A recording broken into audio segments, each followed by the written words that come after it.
this the end of the democracy dividend? It's all after the State of the Nation address. If you missed last week's it wasn't the most riveting State of the Nation address, was it? But certainly the stuff that happened before the State of the Nation address was most riveting. And if you've missed it, you've been hiding under a rock. The drama started long before South Africa's President Jacob Zuma could take to the stage, with Yusuf Abramjee and others in the parliamentary gallery chanting, "Bring back the signal." It was all about jamming devices in Parliament, the last place they should be. Minutes later, the EFF lived up to its threat of disturbing the State of the Nation address by asking the President when he would pay back the money. The protests and the violence that followed has led us to ask if South Africa's lost all of the dividends of its democracy. Joining me to answer that question, Yusuf Abramjee, who was chanting in the gallery.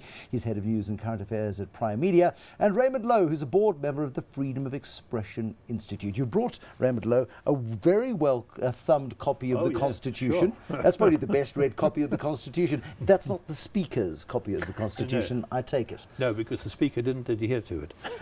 Explain to me what went so badly wrong in Parliament before the speech even started last week. Well, it was the jamming device. That is the prime complaint that we have and the public should have against what happened there. To bring a jamming device in Parliament to prevent cell phone communication, which meant that the press was unable, in fact, to get their messages out of Parliament of what was going on, was an absolute disgrace. And to add insult to injury, we've got closed-circuit television within Parliament, which is there for public dissemination. And that's the second part of it. And the second part of it is the television cameras focused on the Speaker and the Speaker of the National Council of Provinces. They moved away from what was happening in the chamber itself and put the camera just squarely on the Speaker. Deliberate obfuscation. Deliberate. And it's been done before, and we've complained. When I say we, I'm talking about SANEF, South African National Editors Forum, and the FXI have complained about that misuse of the camera equipment in the chamber. Now, where does this fit into the Constitution? The Constitution predates cell phones. It predates social media considerably. So how does the Constitution cover this? There's a simple clause in the Constitution, and that is that the... I'll let you find the clause in the Constitution, Raymond Louw. I'll let you find the clause in the Constitution. Yusuf Abramjee, you were in the gallery. At what point did you realise, we're heading up towards 7 o'clock in the evening, the President is clearing his throat and he's ready to speak? When did it all go pear-shaped? Katie Kidapodis, the editor-in-chief of EWN, and myself walked into the Parliament building at about 20 to 6 ahead of the 7 o'clock speech, Bruce.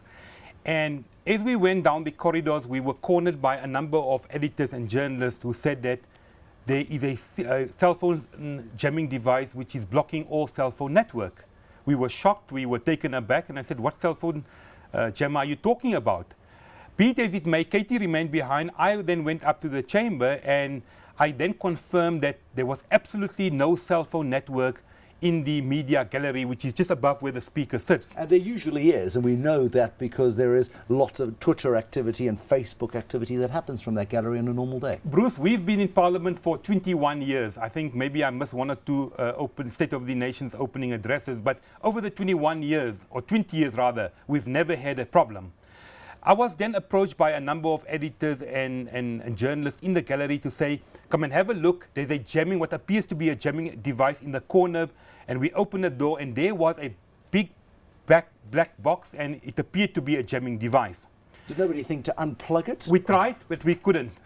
I even asked for a knife or a scissor to cut the wire off at one stage and no one had it because no weapons. So it was securely fastened? How was it attached? It was on the ground. And it was quite a big box. I mean, we took photographs and tweeted the photographs of the jamming device. It looks like a box about 750 millimeters by about 45 millimeters a medium suitcase. Yeah. And it's probably got its own battery. I think it could have its own battery, or it could be, there was a cord leading to what appears to be an electrical connection. Okay. So you did try to unplug it? I was we did. No, we did. Whether we would have been charged for interfering with state equipment is a different argument. In the pursuing, or rather in the hour that left, my colleagues tried desperately to engage Luzuko Jacobs, the head of communication in Parliament. They even went to Mac Maraj, who laughed it away. They So, spoke to... so everyone now is becoming aware of this fact. So before the President stands up to deliver State of the Nation, Parliament, official spokespeople are aware They of were this. fully aware of it. We Were tried they to aware of it engage... before you drew their attention to it? Absolutely. I think they were most certainly aware of it because some journalists raised it with them before. But everyone was just like washing it away. That's not my problem. I know nothing about it. And so it happened. At about 6:15, a group of us converged and said, what do we do? And somebody suggested that we stage a mass walkout. And I then said, well, that's one option, but will a mass walkout really make our point? Remember, the MPs they've all already took up their seats. 2 or 3 MPs from the DA came up and had a look at the device and went back. And then it was a unanimous decision.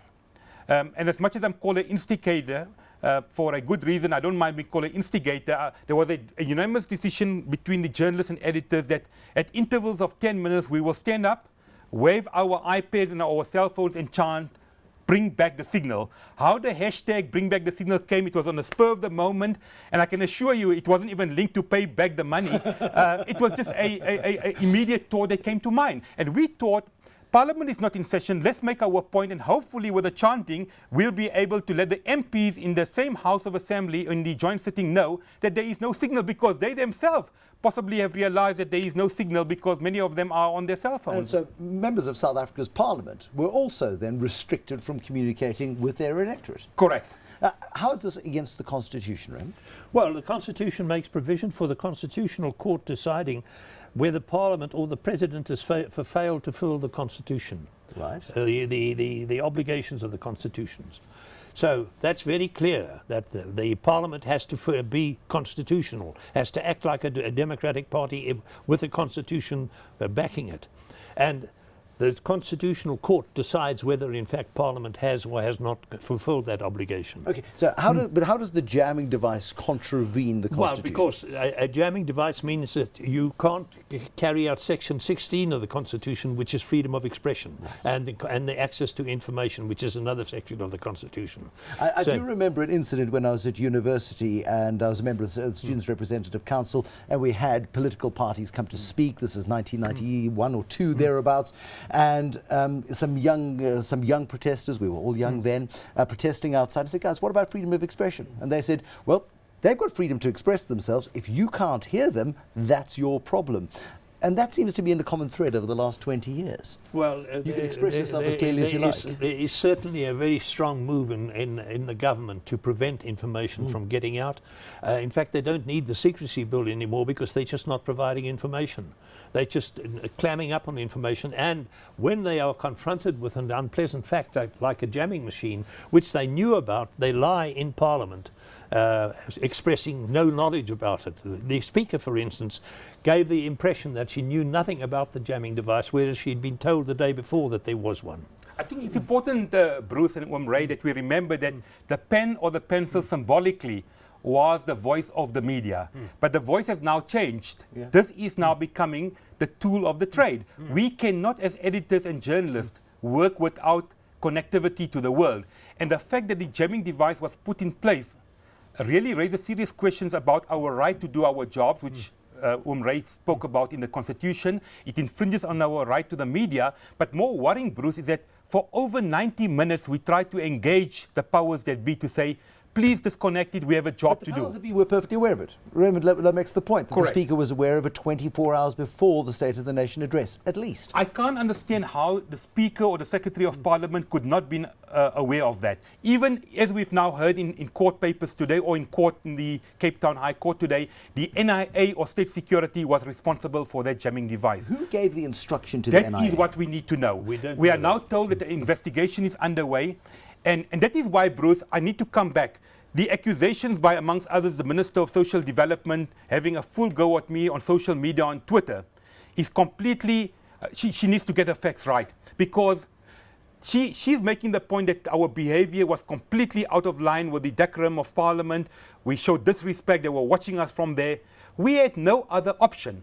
And the rules are very clear. When Parliament is in session, no one in the public gallery, including the media, are allowed to get up and chant or sing or make a statement. Parliament was not in session. And when Parliament started at 7 o'clock and when the Speaker walked in and called the President to the podium, that is when Parliament was in session. And At intervals of 10 minutes, we continued, and within the second round of our chanting, the DA and the EFF MPs all joined in, and they all lifted their cell phones in support of what we are doing. And there was also one report that Naledi Pandor, the Minister of Science and Technology, joined in or lifted her phone. And then the ANC tried to drown out our voices by chanting ANC, ANC. But we continued because I think we made our point very, very clear.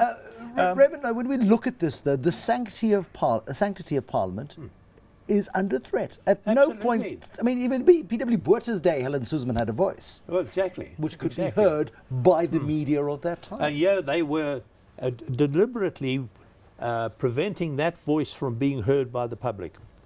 And that's totally Where unacceptable. does the fight go to from here? Is this a constitutional court matter where the High Court has It's gone to postponed the High hearings Court, and the High Court, I understand, has adjourned until Thursday.